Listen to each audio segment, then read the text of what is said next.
Uh-oh, we're back! Wow, it's a beautiful song. It's a beautiful song! And it's the Little Victorian Boy Podcast. Welcome back. Thank you guys for coming here to listen and watch as I talk to lots of people. Let's give it up for Olivia! Hey! Olivia Delaurentis. Hi, everyone.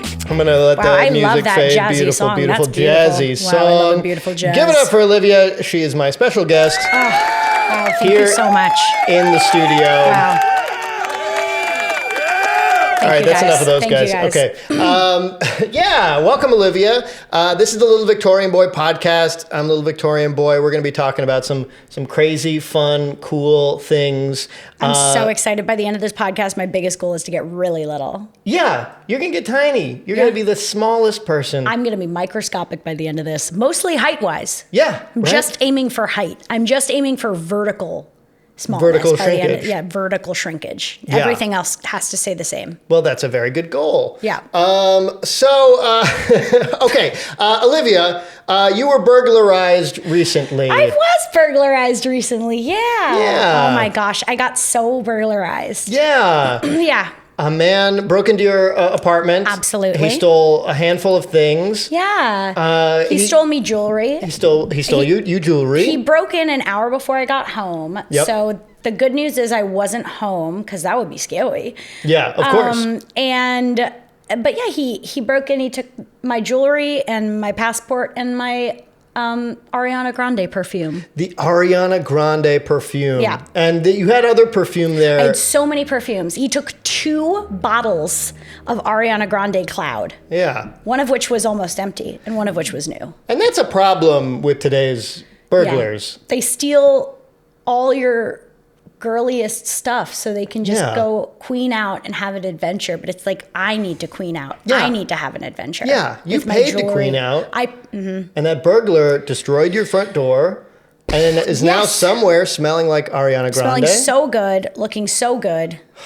What are you going to do? What are you going to do about that? I don't know. I don't know what to do. Oh my God. The world is falling apart. Yeah.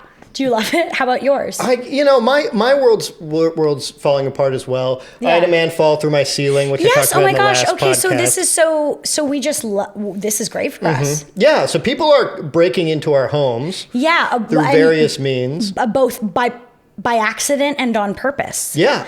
So you had an accidental break-in. I did have an accidental break-in. I had an on-purpose break-in. Yes. And I'm going to say, out of the 2 of them, yours was more property damage. Yeah. Because my door hinges, he broke my door hinge, but he didn't break my whole ceiling. That's true. Yeah. Yeah. And it's also good you weren't home because then you would have gotten fallen on. I would have gotten fallen on. Or you would have just had the scariest time in your living room. It would have been terrifying. Yep. Well, if you want me to do that at any point, fall through your ceiling, let me know.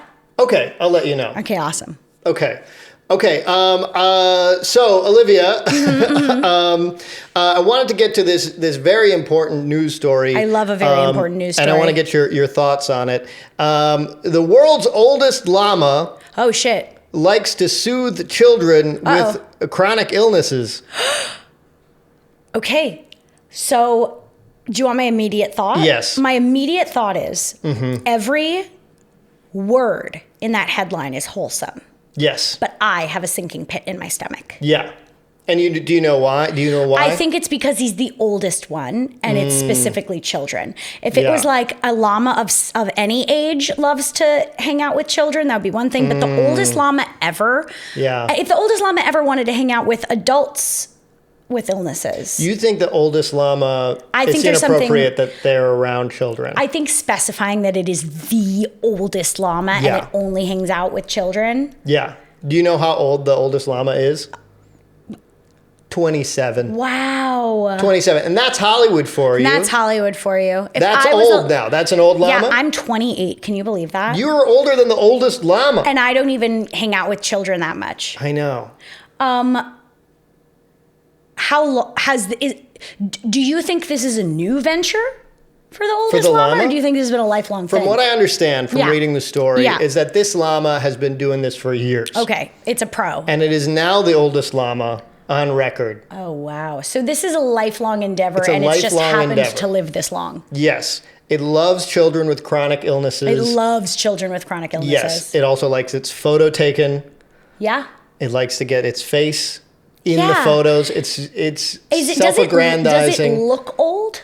It looks old as fuck. It looks like it looks bad. It doesn't look like a healthy llama. It needs some This work llama done. is old. Yeah. Yeah, I would say one of my biggest pieces of beef is it's why just children with chronic illnesses. Right. I am legally an adult with chronic illnesses. Yeah. And why doesn't the old llama want to take a picture with me?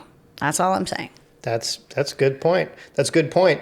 And it's juxtaposed with the oldest alpaca, who's been going around and giving kids diabetes. Yes, and he loves it. He loves it. And it's really hard to give someone diabetes. It is, but that alpaca has got a recipe for diabetes. Absolutely. And he is committed to it. Injecting it into the kids. Yeah.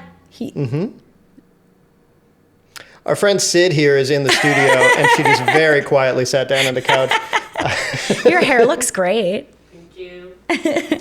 Okay, so that was the oldest llama. Oh man, Yeah. What do you think the youngest llama is doing right now? The youngest llama, probably, I don't know. Or like gasping for air because it was just born. It was just born. Speak. Yeah. And as we're continuing to speak, new llamas are taking this title. Yeah, these llamas are crazy.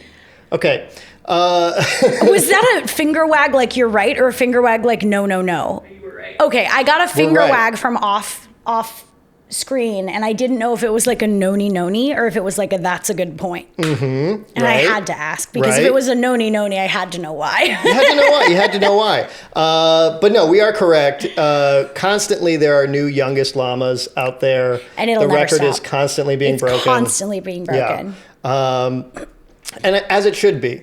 But that oldest llama, it's still going. Yeah, at once 27. when that record is broken, it'll either be cool because it'll be that llama aging another year and breaking the record, or it'll be sad. But I guess we just have to wait to hear what all the rest of the allegations are, besides the ones I just made up in my head. That's right. Right. Speaking of allegations, Olivia, you've got a ton of allegations. Oh my God! Yeah, no, that's such a good point. Yeah. Did you want to get ahead of that and address it with the people? Yeah. I've just, I didn't do it. You didn't do the. I didn't do it. Okay. Well, then that's settled then. Yeah, there we go. Yeah, I unfortunately did it. Yeah, I've been doing it. I'm very sorry. I'm very sorry. Just to address what the allegations actually are. Yeah. I have been pretending to be a 6-year-old boy and entering basketball tournaments and absolutely dominating. Yeah. I'm really good at basketball when the only other competition are 6 and 7-year-olds. Yep. I'm really good, and I'm surprised I'm getting away with it. Yeah. And my thing is just kid fight rings. You're doing kid fight rings? No. You're not? That's the whole thing I'm saying. Oh, you're not doing. I'm not. You're not doing kid fight rings. Nope. Yeah, but you should be. Because our kids need to learn how to fight. Yeah, there's so much internet bullying these days. There's so much internet bullying these days, and I think that what would solve it is just more kid fight clubs. More fist fight, hand-on-hand fight. Yeah, I'm pro child violence. This episode is brought to you by child violence. This episode brought to you by child violence. Play the song. Oh, yeah, let's get the child violence song. Yeah. Wow. Child violence. Child violence. Is your child violent? Well, then you have child violence. You already have it. We're not selling it. You have it already. Why are you even listening to this ad? Why would you buy more? Why are you even listening to this ad right now if you've got a violent child? If you haven't turned this ad off, what the fuck is wrong with you? What the hell's wrong with you? But if you don't have a violent child, keep listening. Keep listening, because this is for violent children. This is an ad for them. And you can pick get one up. pick one up, store it in your closet, store it in the trunk of your car. Store it. They're easily stored. Just store it in your heart. Store it in your heart. Remember, the violent child in your heart is trying to break free. Have a violent child in our heart. That's right. Especially me. This is a beautiful song. Isn't it beautiful? That's like the best song I've ever heard for that. Yeah. For that product. Okay, well, amazing. Anyway, so that was our first ad read of the episode. Great, beautiful. Thank you so much for Violent Children for sponsoring the Little Victorian Boy podcast. I don't know how exactly that business model is thriving, but it is. Yeah. Mm-hmm. Yep. Yeah. Yeah, because they're not telling them where they're not selling them. They're just advertising them. Yeah. There's no like, come here to get it, pay this price. There's just like, go get one if you don't have one. And then they're really mad at you if you do. Yeah. Already, and you're still listening. Yeah. But that was the copy we got. It's hard to know exactly who's behind that. It's sort of like the Jesus, with those ads that are like... Oh, Jesus didn't hate, he washed feet. He washed feet. He didn't hate. He didn't hate. He washed feet. He's with us. What is it? He's with us. What is it? It's something. I don't ineffective know. ad. I can't remember it. Yeah, fuck. Well, fuck. That's a big waste of money, Christians. Well, that's a big waste of your money because I can't even remember your stupid Super Bowl ads, Christians. For Christ's sake. Yeah. For Christ's sake. For Christ's sake. Oh, yeah. Do better. Yeah. Yeah, Christians. For his sake, do better. For his sake, do better. Okay? We need to learn about Christ, so maybe get yourself a better commercial. A better commercial. I got to slip into my Minnesota every once in a while.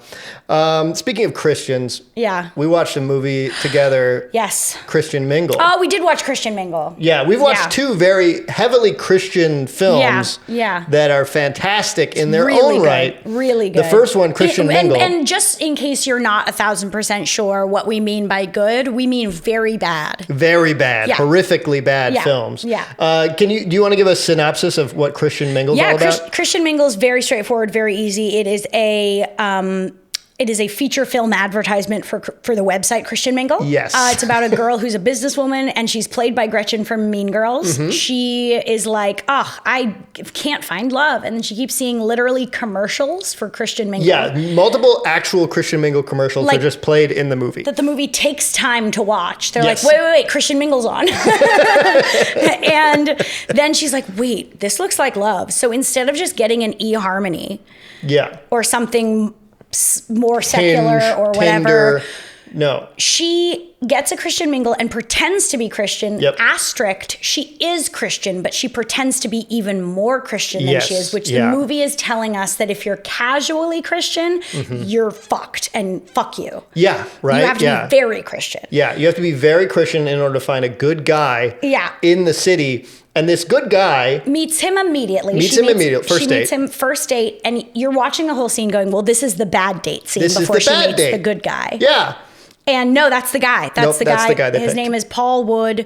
His dad was a drifter who found Jesus on a thing of driftwood and then returned to God. That's real. That's right. Yeah. They all go to a restaurant called Steak and Cake. Yes, I wanted to talk about Steak and Cake. Yes. The restaurant in the Christian Mingle film cinematic universe is called Steak and Cake. Yeah, it is the most absurdist thing that pops out of the whole, Their whole Christian family goes to this restaurant. And it's supposed to be like, this is what good American food is, juxtaposed against sushi. They're like, sushi is like secular food. There is a scene where they go eat sushi and the guy he's got the palate of a child. He can't handle sushi. The simplest sushi roll. Yeah. And he's like, I'm a big baby. And then it's like, no. When you're a Christian American, you're supposed to eat at Steak and Cake. Which is a restaurant that serves exclusively steaks and cakes. So no sides.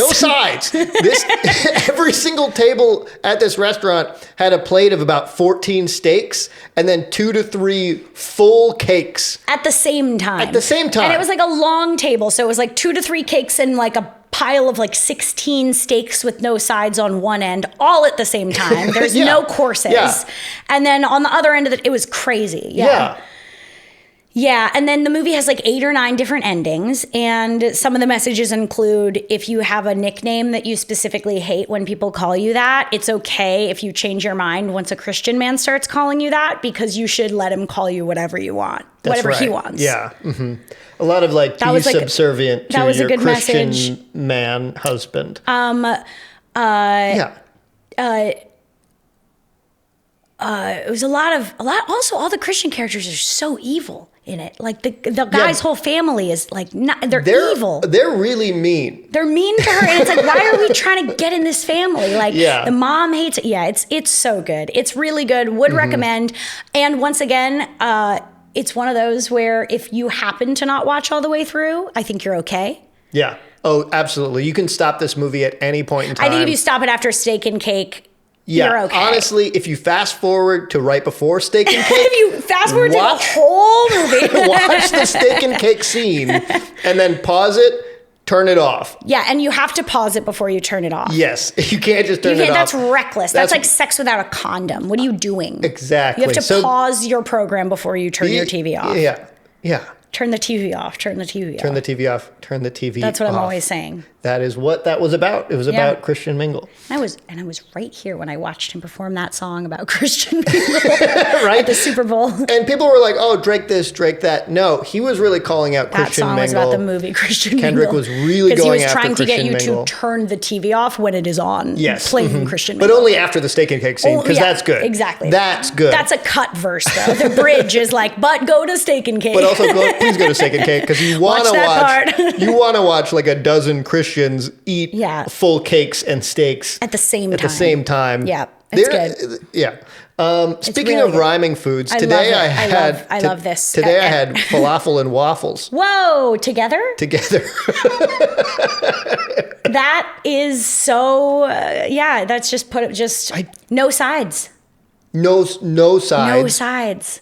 No sides. A stack of 35 waffles and a giant pot of falafel that feeds giant pot of falafel. Giant amount of people. Yeah. No sides. No sides. Yeah, I'm traveling this week on Wednesday, so I have limited things in my fridge. And I'm not going to go grocery shopping because it'll all go bad. No. So for lunch, I had waffles and falafels, and at first, I wasn't going to have that combination, but then when I saw it was available to me, I was like, well, I got to eat that. That rhymes. Yeah, I was going to say, did you eat it knowing it rhymed? Yes. Okay. Yes, fully. I don't think I would have picked those two things out of my fridge. I have other food in the fridge, but the fact that I was looking at my limited supply and going, falafel and waffle? Well, yeah, I'm going to make that. Funny. When I'm looking in the fridge, I'm just sort of looking with my eyes. I'm not really associating the words. I'm not looking at eggs and being like, eggs. I'm just kind of like looking at them. See, this is how you and I are very different. Because when I look at things, I say the name. And then you hear the rhyme. And that's great. Mm-hmm, that's great. Mm-hmm. Well, that's good. Now, here's the question. Yes. This is going to be a controversial question. Because I already kind of know the vibe of the answer. But how do you think the characters, specifically the very Christian characters in Christian Mingle, how do you think they would respond to a restaurant called Waffle and Falafel right next door? They would hate Waffle and Falafel. They would be so mad. They would be so mad. They would hate it. And it would be right next door, and they'd be like, oh, they're taking over Steak and Cake. And it's like, no, they're fucking not. It's next door at a different building. They're not. And it's very different. Is it a building that used to be? Falafel. It's so different. Yeah. It's not the closest you got is that cake and waffle are bread products. 17 loose steaks on a plate. No. Cooked sloppily. The juice is running out. They're wet. I mean, you want a juicy steak. You want a juicy steak, but you don't want to see a stack of steaks juicy and have to jab one with your fork. And I mean, maybe you do. And then you do serve it next to a big slice of red velvet cake. Maybe that is what you want if God is on your side. That's what the Maybe God changes your taste buds. Because I know he's not on my side. I know, yeah. I know he's not on my side either. If he is, I had to eat. That's terrible. I had to eat waffles and falafels today. There's no way God is on my side. God's on my side. It's like, no, he should be on the side of people who believe he exists. He shouldn't be on my side. On my side, yeah. He shouldn't even be. I'm good. I've been throwing out anti-God stuff I've been throwing up and I've been throwing up every day. I've been throwing up. There's no God. Yeah. If there's a God, why do I throw up today and every day? If there's a God, why do I pull a trig? Oh, no. No, I'm kidding. Oh, no. But I have been throwing up a lot this year, but it has never been on purpose. That's good. Because that's good. I just hate throwing up. Yeah. If I was going to do too. something unhealthy to myself, it would be something else that didn't have to do with throwing up, because throwing up feels bad. Yeah. I don't love throwing up myself. Although I do love the feeling. The relief? After you throw up, when you have food poisoning. Like when you actually have to throw up, there's no worse feeling. Actually, I'm sorry. I don't hate throwing up. Sorry, I do hate throwing up. I despise the feeling right before you have to when you have to throw up, but you haven't. And I enjoy the relief post get it all out. Get it all out. Get it all out. Yeah. You feel, it's good. You're supposed to throw up when you're poisoned. Yeah. And that's what I've been doing. Poisoning yourself? I guess I've been poisoning myself a lot this year. I've just been having a lot of food poisoning and a lot of also like I'll like take Advil sometimes on an empty stomach and then just throw up. And it's like, I think I need to get my stomach lining checked out. But now's a segment called Check Out Olivia's Stomach Lining. The new segment, Check Out Olivia's Stomach Lining. We can do an endoscopy or a colonoscopy, and you guys get to pick. That's right. That's right. You can't do a colonoscopy to check your stomach lining. No, you would have to go pretty far with a colonoscopy. All through your miles of your small intestine. I don't think you would want to go that direction. No endoscopy. For that. Okay, guys, please vote endoscopy. Please vote endoscopy. Mm-hmm. I had colonoscopy recently. Did you love it? No. Did you like it more or less than you thought you were going to? I mean, here's the thing. I've had 3.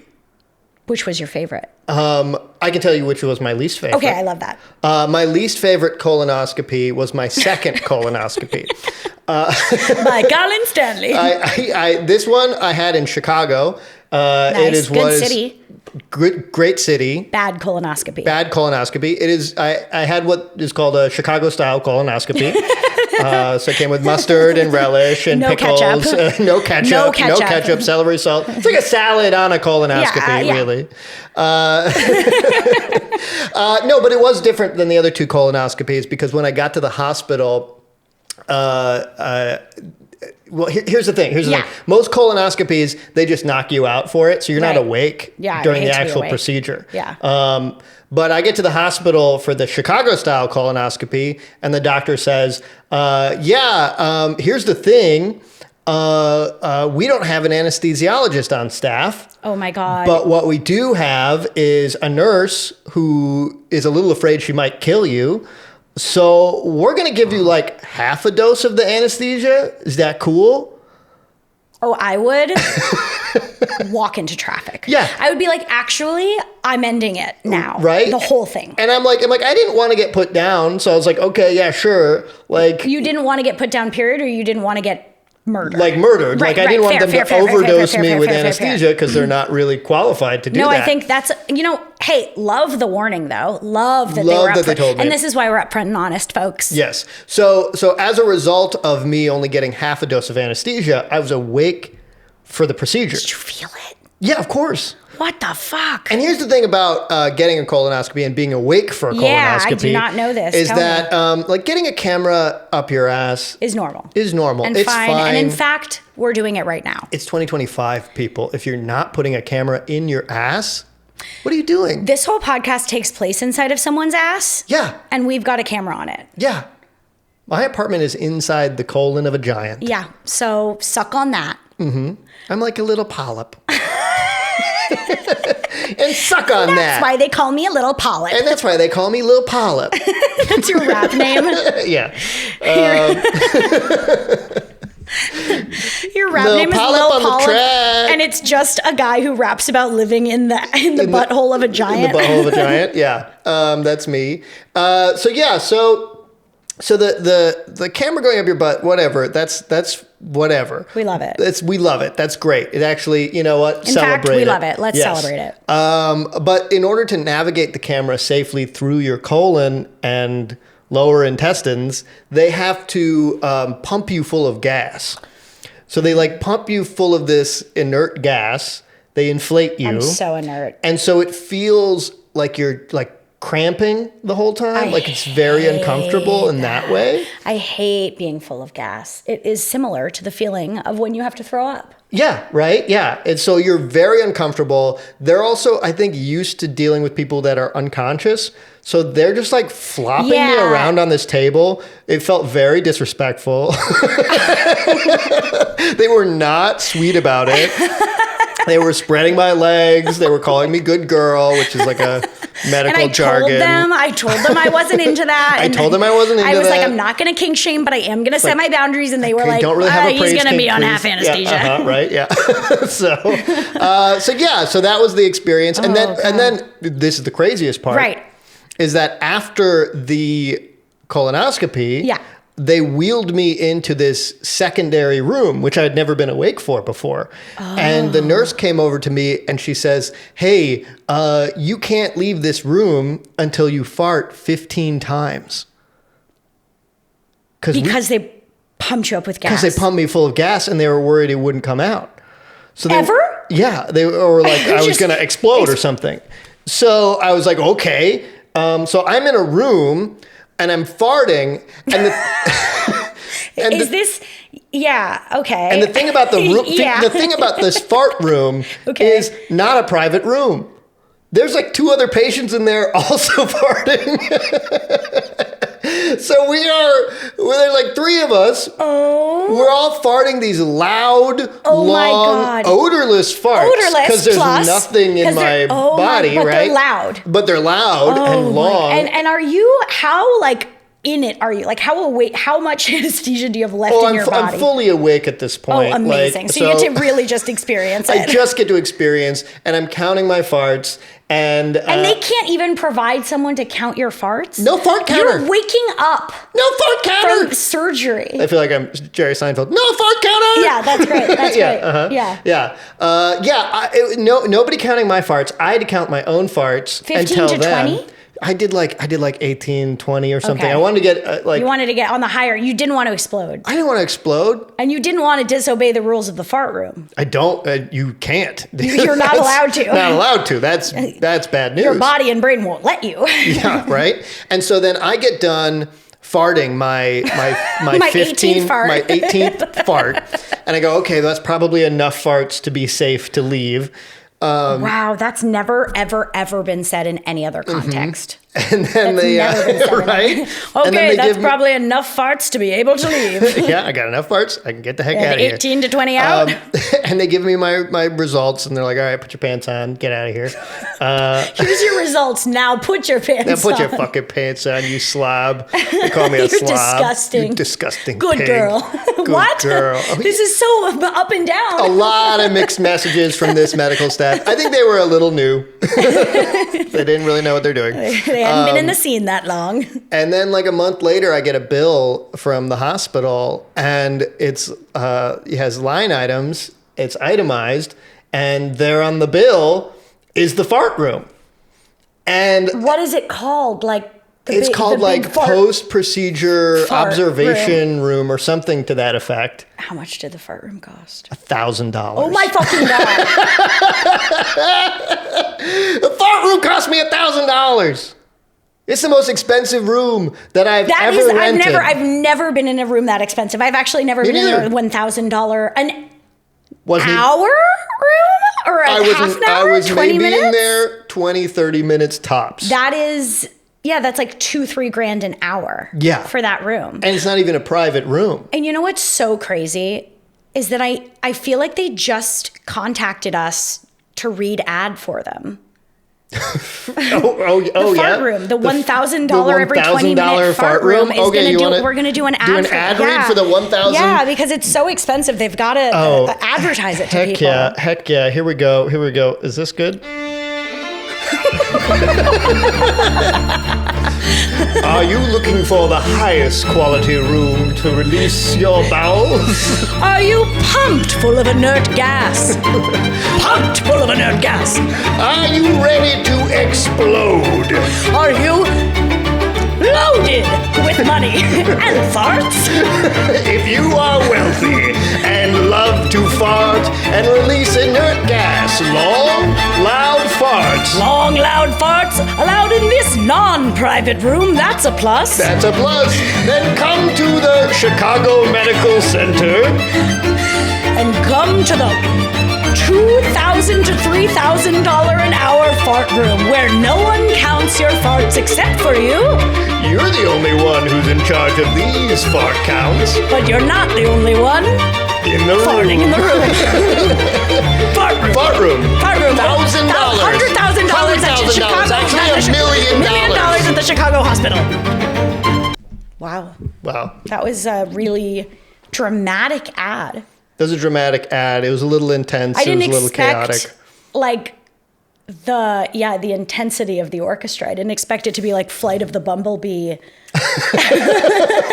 And here's the thing, I didn't either because I forgot what that song sounded like. Okay, well that was good. So that was great. You got great ads. I got great ads. You got great ads. That's the thing about this podcast is I have the best sponsors. Oh my god, I have the best sponsors. Oh. Last episode it was lizards. Yeah. I thought you were gonna say Lizzo. Yeah, Lizzo. Isn't it crazy that Lizzo got canceled? Oh, what did she get canceled for? For calling her backup dancers fat. Oh, the whole backup dancer saga. Yeah. Yeah, that is confusing because I can't tell what's going on. Right? Because there were sexual harassment claims made, there were fat phobic claims made, and then Lizzo was all like, none of this is a thing at all. And it's always hard when someone says that because that's the go-to response these days. You'd be saying that no matter what. You'd be saying, you'd be saying that either way. Right. And here's the thing about Lizzo is that it was disappointing when she got canceled because I'm from Minnesota. Right. And the thing about people from Minnesota is that if you're from Minnesota, like Lizzo is, and you're famous, you have to do well by Minnesota. We love you. Holy shit. We're dedicated to you. It doesn't even matter. Like, there are like the most crotchety, conservative Lutherans in Minnesota that adore Prince. Whoa. And everything about him. Just because he's from Minnesota. He's the most famous Minnesotan. Just small town vibes, hometown vibes. Yeah, just hometown vibes. I called Minnesota a small town. It's not, but it's small town vibes. Sure. It's not a small town, but there's small town vibes in the supporting people who are from the town. Yes, absolutely. Yeah. If you are a Minnesotan and you're famous, you cannot do wrong in that state. Wow. Unless it's like political. Yeah. That's the only element. That was, I guess, my other question is like, can you do wrong? Like, what would you have to do wrong for Minnesota to turn against you? You can do wrong. Here's what you can do wrong. You can walk around and shit on Minnesota. If you turned around and you were like, I don't claim or rep Minnesota. You're like, fuck Minnesota. I'm from Minnesota and I hate that fucking place. Yeah. Everyone from Minnesota is like, fuck you. Fuck you, yeah. Fair. Because that's the case with Bob Dylan. Fuck Bob Dylan. Oh my God, I did not know that. Yeah, he's from Minnesota and then he acts like he's so much better than us. Fuck you, Bob Dylan. Do you guys burn him in effigy like in the beginning of Wicked every year? I don't know. At the Munchkin Festival? Yeah, at the Munchkin Festival in Minnesota, we burn an effigy of Bob Dylan.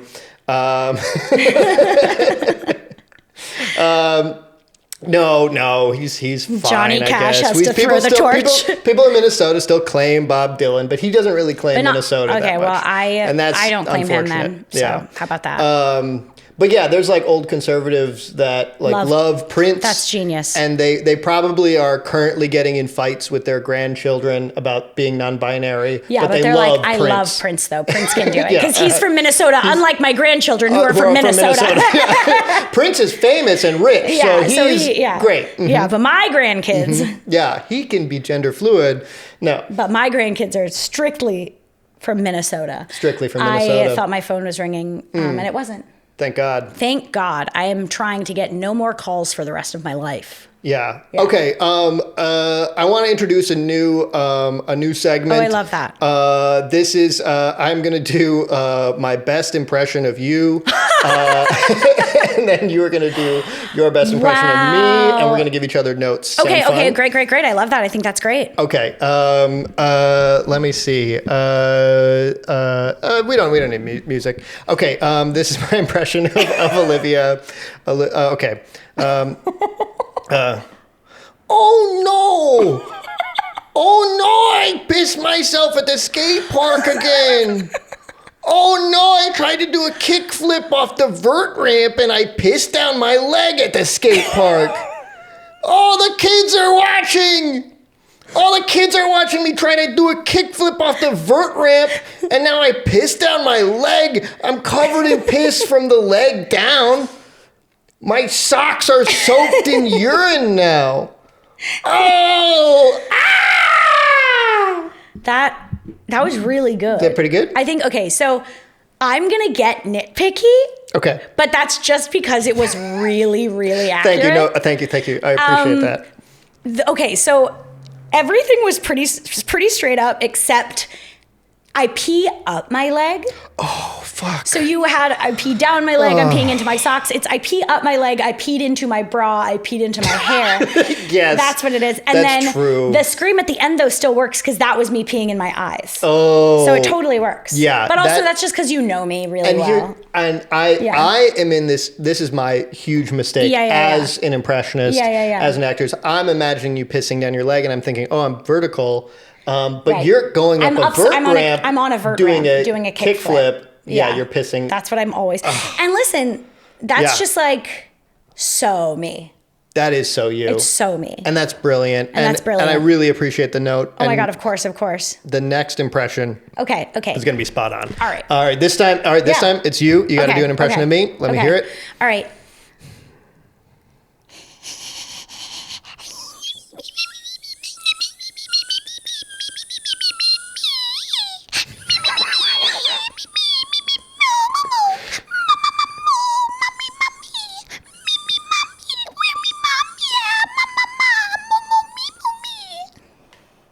That is excellent. Really? Yeah. Oh my God. That is perfect. Oh my God. That is exactly. I didn't know if I could get the voice 1,000, but I think I did an okay job. job. No, I think you did it. I think you nailed it. Oh man. I feel like maybe this is just me. Coming from an impressionist right. Totally. And it's also you. Like. Your touchstone that you were using was. Yeah. And I think that was a really good choice. To go back to the touchstone, because it gets me back into the head of like, what's it like to be Colin? What's it like to be Colin? And then if I just go into, then it's like really easy for me to say other words. Yes, right. And that is exactly what I sound like when I'm shopping at a Trader Joe's. Yeah, that's what you sound like when you're shopping at Trader Joe's. That's also what you sound like when you're pretending to be a painting. Yeah. And it's what you sound like when you sprinkle dust in everyone's eyes when they go to sleep so that they wake up with dreams. That's right. I do that. And I don't mean they wake up from their dreams. I mean they wake up with aspirations. Yes. They don't have dreams because their REM is disturbed because of the loud sounds you're making and the dust you're putting in their eyes. And the dust I'm putting in their eyes. Usually their aspirations are something like, gotta find my own place. Exactly. Can't keep letting Colin into my place. Gotta get a new key. Yeah, why? What this guy's in my house. Aspiration. You give people dreams, Colin. I give people dreams. And that's and I think you captured that in the impression. Thank you. I think if I'm going to give a note, I think maybe just a touch softer. That's true. That's true. I'm not loud. No, you're a soft-spoken. I'm a soft-spoken young fella. You're a soft-spoken young fella, and when you're a painting, you're a soft-spoken young painting. I'm such a soft-spoken young painting. Here's the thing about me being a painting. Yeah. Is that I don't. It's not like a Scooby-Doo thing. I'm not cutting out eye holes. No. I'm not doing that. No. I am just getting a frame. Yeah. And then just getting inside of it and hanging that up in people's homes. And trying to stay so still. And I try to stay so still. And he's really good. I'm really good at staying still, but people spot it immediately. They do spot it immediately because you're a whole guy. Because I'm a whole guy inside of a frame. And it's something they didn't own. Right, of course, and something they didn't buy. They didn't buy that. And sometimes he can get away with being like, this was a drunk purchase, I swear to God, that you drunk purchased this and you did buy it. Yeah. But that only works with like really severe alcoholics. Yeah. I can only do my little frame trick with the very severely alcoholic or the Alzheimer's. Yep. The Alzheimer's, I can do that to them. I feel bad about doing it to the Alzheimer's. No, totally. Except that you are a lovely painting. Like, you're really good to look at. And I think people enjoy art. And people, the llama with chronic illnesses is not doing shit for Alzheimer's patients. The oldest llama in the world. The llama with chronic illnesses is actually doing a huge... yeah, the llama that has chronic illnesses. Load of work for the Alzheimer's community, but the oldest llama in the world is doing jack shit. Yeah. So that's why I think it's good that your art, your art, and they can gaze at you. And also like you can keep your face still for like days. Oh yeah. I'm fantastic at that. Let me see. Speaking of art, what do you think of that?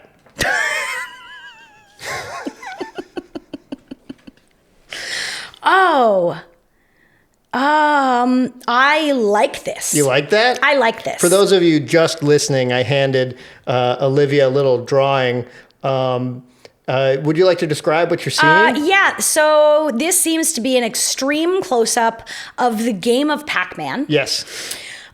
We see Pac-Man's big mouth at the corner. We can't even see him at all because it's so zoomed in. And he's eating some of those little balls that he eats. And he's 2 balls away from eating a little ghost. The ghost is looking down, obviously running away from him. Yep. But thinking in a thought bubble, not saying, but thinking, I was a child. Yeah. Yeah. The ghost that Pac-Man's going to eat was a child. A child who died. Oh my God. Okay. Can I tell you what I thought? Yeah. I thought. What you did was way more straightforward than what I thought. Oh, what were you thinking? You meant this is the ghost of a child. Yeah. I thought that the ghost was running away from Pac-Man, but also disassociating about a traumatic event that happened in the past and thinking to itself, I was a child. That's how I took it to my core. And that is the beautiful thing about art. You can add so many different interpretations. Like, for example, there's this one piece in my house that I interpret as like, I don't know, just like a painting that I like that I got off the street. And then other people interpret it as Colin standing behind a frame, keeping his face still for days. Right, yeah. So it's like, I love who is art. that? I know, I love art. It's so good. Oh, this is great. Do you Can like that? Keep this? Sure. Okay, thank you. I'm going to put on my fridge. I've been doing those in this little podcast. I love this so much. I love a little drawing. This was the first one to make it to the main. Wow. To the main podcast.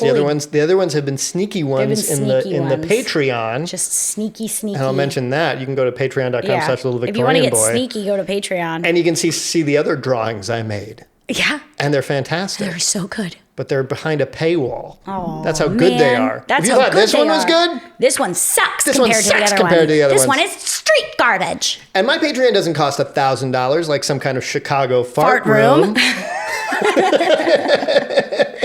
It only costs $5. Oh, you could fart so many times. No, it's the other way around. You could fart a fraction of a time. All right, let's do the math. A fart that you think is $5 worth of fart for $1,000 fart room. For $1,000 every 20 minutes fart room. Okay, ready? Yeah. Right. I think that was a $5 fart. Did you do it with your mouth? Yeah. Do you think I did it? Did you do it with your butt? I tried to squeeze my lower stomach to see what it would feel like. And it wasn't clear enough. The thing I'll say is I would never ask a guest on the podcast to fart. The thing I was going to say is that's for the Patreon. That's extra money. That's behind a paywall. I didn't try very hard, and I didn't achieve it at all because I was trying to do essentially 0.0001%. Yeah, and because that's what $5 out of $5 out of 3,000. $5 out of $3,000 is not much fart. Yeah, and if $3,000 is for 15 to 18 farts. Oh, $1,000 is 15 to 18 farts. Yes, 1,000. Let's do it that way. 1,000 is 15. So I was going by time. Oh my God! I was going by time spent in the fart room. You were going by amount of farts, and they are different. Yeah. But the good news is I couldn't fart on cue. That is great. But the other good news is I tried, you guys. I'm like a really good sport. I'm a really chill person. Hey. I'm a really good guy. No one ever accused you of not being chill and not trying to fart on a podcast. I'm always trying. Mm-hmm. Fantastic. Well, you know what? I think that's where I'm gonna end this. Before it does anything worse. before it does anything worse, call Olivia it. That's our little thing. I'm a person, and she's an it. So that'll be the end of this one. If you want to see the bonus episode with Olivia. I'm Olivia. This is Olivia. And the other bonus episodes for the Little Victorian Boy podcast. I look crazy right now, I think. Go to littlevictorianboy.com/ what the fuck am I talking about? Go to patreon.com/littlevictorianboy. That's beautiful. Throw me a bone, and you get to watch a fantastic bonus episode, which is starting very shortly. Let's play ourselves out. Here we go. Oh, I love to be played out. Thank you so much, Olivia. Oh my God, thank you. Thank you all for listening to the Little Victorian Boy podcast. I've been Little Victorian Boy. I've been Olivia Delaurentis. And, Olivia, do you want to plug in your shit? Check out Sid and Olivia. SYD is Sid's name, and then my name is Olivia, spelled normal. I mean, Sid is spelled normal, too. Everyone's spelled normal, but some people spell it SID, and that's why I say Sid and Olivia, go check us out on everything. That's the only thing. And what's their podcast? It's fantastic. Yeah, we have a podcast called Sid and Olivia Talk Shit. Check that out, too. Check that out. Fantastic. All right, everybody. Have a good one. Goodbye. Bye.